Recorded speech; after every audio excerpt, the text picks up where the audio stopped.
I think really humans, we are not meant to fly. So when you find yourself in the sky already, you've kind of beaten the odds. Every sense is just lighting up. Physically, you're being lifted off the ground. So every time you lose contact with the ground and you just go up like that, it's the best feeling. Yeah, it makes you feel like you're just so free. You just feel like you can do anything.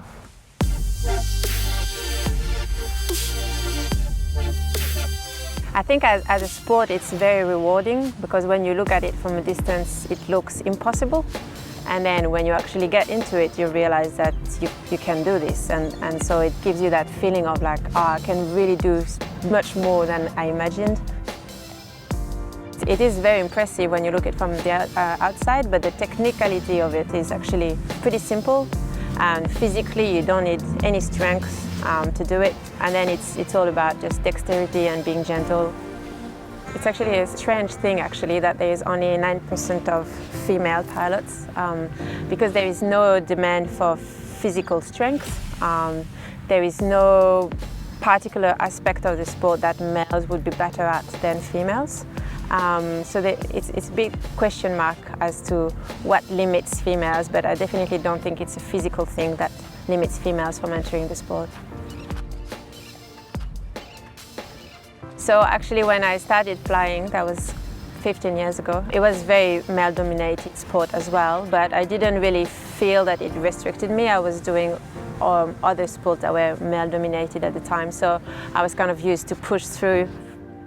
And I flew like this for over 10 years, maybe 12 years. And then slowly, especially in Australia, I realized I heard a lot of the female pilots that were there, that they had a lot of things that they had to push through to get to the sport, and they found it difficult. And even they found it difficult once they were in the sport to stay in the sport.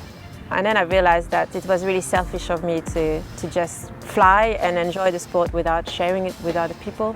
And because of my experience, I had that chance to be someone that can kind of bring females into the sport and show them that it's a very accessible sport. So that's one of the reasons why I became the president of Sky High Paragliding Club.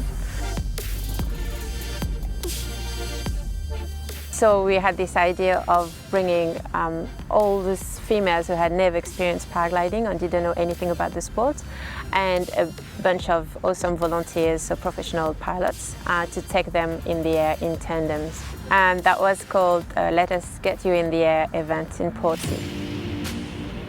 On the day it was amazing to see all the girls just sitting on launch. They didn't even want to walk away from the launch, they're just watching there, and they were terrified. I could see terrified, excited, all of these emotions before watching the others being lifted. And then once they did fly, and they did have this adrenaline rush for the takeoff. They had this beautiful, peaceful glide along the sand dunes, just with a beautiful view of the ocean.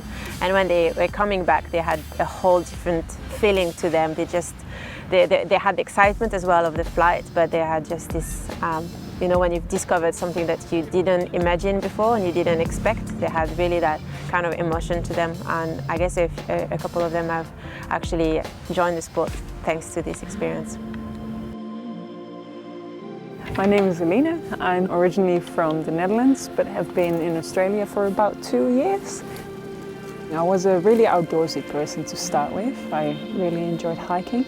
And then I saw the event posted on Facebook, and I was just really, really excited about it. I'd never really considered going paragliding, so it's quite unexpected.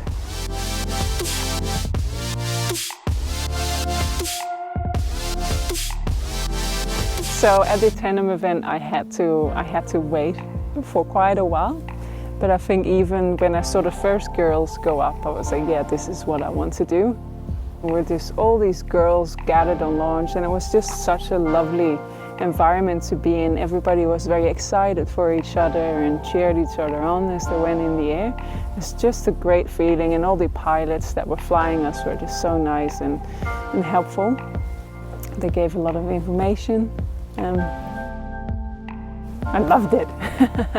I just asked my pilot a lot of questions, and from his information and information that others gave me, it seemed fairly easy to just take a course and get started. The course was fun. Yeah, it was good. It was 9 days. It was quite full on. And during the course, you learn the theory. You learn how to handle your wing and the kind of equipment you need. You get to learn about weather conditions. And after those 9 days, you're good to go and to fly solo. So during my course, I was the only girl in the course, and there were, I believe, 9 guys. So it was about, 10% female, which is very representative of what you see in the paragliding community as a whole in Australia. But the guys, they were nice. I think we had slightly different approaches to the course.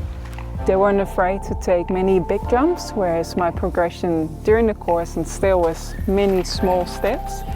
But in the end, I did just as well as all the other guys in the course, and definitely racked up my hours very quick after that. About a month after I did my course, I decided to very spontaneously drive up to Bright for a weekend with a friend. And I was really happily surprised by how friendly the people were here and how helpful, and always offering rides up to launch and helping me to get to understand the area and the flying conditions here. So it was a really nice introduction to the flying here. And then after that, I spent more weekends here until I was finally offered a house to house it, and then made the move up here. And that's been the best decision of the year, I think. So the sport is very male-dominated, and it depends on your personality, but that can be a little bit intimidating, I guess, that there are so many guys around.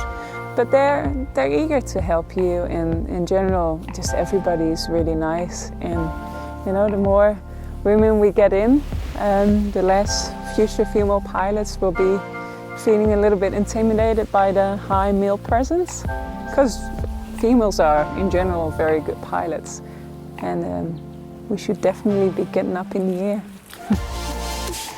I think it's great that the flying communities has set up these events, such as the Portsea event, that opened the sport up for a lot of girls. Even if it was just for a tandem flight, they may not all have chosen to go on with a course. But events like that really open the sport up for females.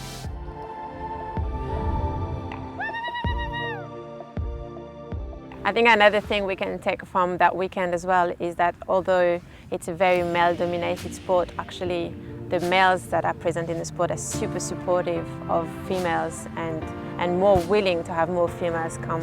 And on the weekend it was really obvious because all the pilots were male, tandem pilots, and all the ground crew were also males, just other pilots that came, and everybody volunteered their days to help, and everybody was just so wonderful and helpful, between the shuttle driver to the ground crew to help the tandems fly, the pilots themselves, people volunteering to do the barbecue.